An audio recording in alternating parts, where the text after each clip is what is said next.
Till Sunday lang muna tayo today. Ako nga pala si Renz, isang software engineer na work from home. Samahan niyo kami sa araw na to. Let's go! Ito, 12 AM to eh. May fireworks kasi yung mga tao nag-celebrate natin ng Easter Sunday. Kaya may makikita kang ganyan. 5:04, tulog na tulog tayo dito. Nagising na si wife.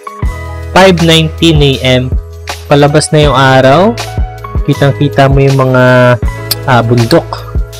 5:32, yan, medyo malapit nang lumabas yung araw.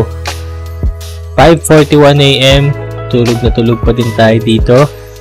Tapos si baby din, ang sarap ng tulog. 5:56 AM, sumilip na yung araw. Yan, sinet up na ni wife yung camera para makita yung magandang view ng sunrise. Pati silang dalawa ni baby Elon. So, nagpapaaraw na sila. Gising na rin si baby dito. Tapos kung saan-saan lang siya nakatingin. Buti hindi siya umiiyak.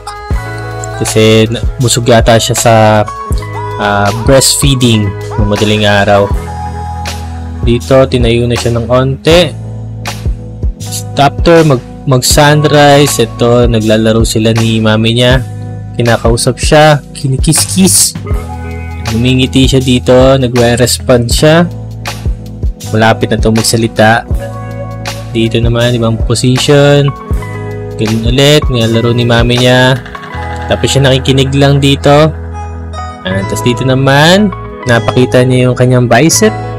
Mahilig siyang magtaas talaga ng kamay. Ngiti-ngiti ulit siya.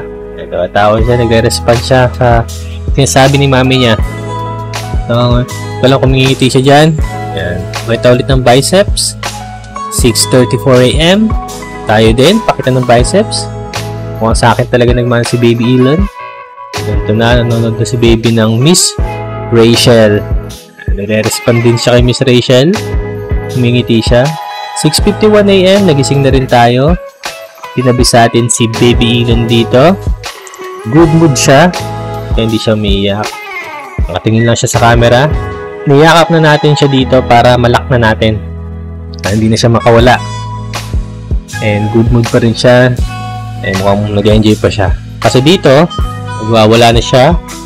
Alam niya na ako yung katabi niya. And nag-ano na siya dito. Nagwawaras na talaga. Na nagtatami training siya dito.